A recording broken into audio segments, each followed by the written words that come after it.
নমস্কার বন্ধুরা, আমি আজকে লোটে মাছের একটা রেসিপি করছি। এই লোটে মাছ রান্না করলে মাছ মাংসকে লোকে ভুলে যাবে। এটা আমি হাতে মাখিয়ে করছি। এটাকে আমি আস্তে আস্তে সব উপকরণ, এখানে আমার 1.5 কিলো লোটে মাছ আছে, এগুলোকে কেটে ধুয়ে নিয়েছি।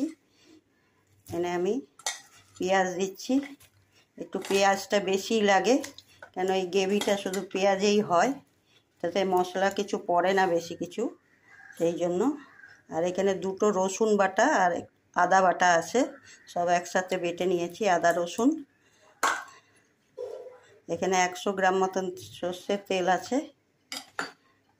এখানে 2 চামচ লঙ্কার গুঁড়ো আছে। এখানে 3 চামচ হলুদের গুঁড়ো আছে। এর মধ্যে একটু আমি ধনেপাতা দিচ্ছি। সব এবার একসঙ্গে মাখিয়ে চুকিয়ে বসিয়ে দেব গ্যাসে। এর মধ্যে আমি নুন দিয়ে দিচ্ছি পরিমাণ মতন, বেশি নুন দেওয়া যাবে না, তাহলে নুন বেশি লাগবে। এখন আমি এগুলোকে সব একসঙ্গে মাখাবো।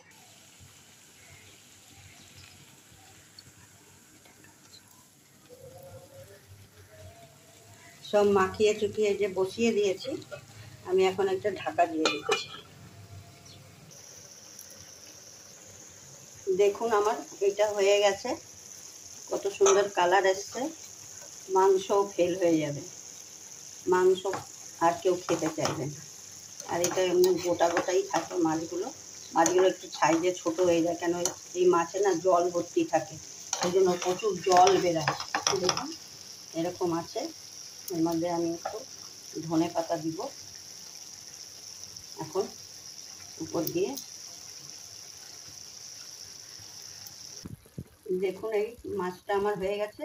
এই দেখুন মাছগুলো কিন্তু গোটা গোটাই আছে, ভাঙেনি। এই দেখুন আমি এই মাছগুলো গোটা গোটা এগুলো হাতে মাখিয়ে এমনি করে করবেন, দেখবেন মাংসও কেউ খেতে চাইবে না, সবাই এইটা দিয়েই পুরো ভাত শেষ হয়ে যাবে, কেউ বুঝতেও পারবে না যে কী দিয়ে খাচ্ছে।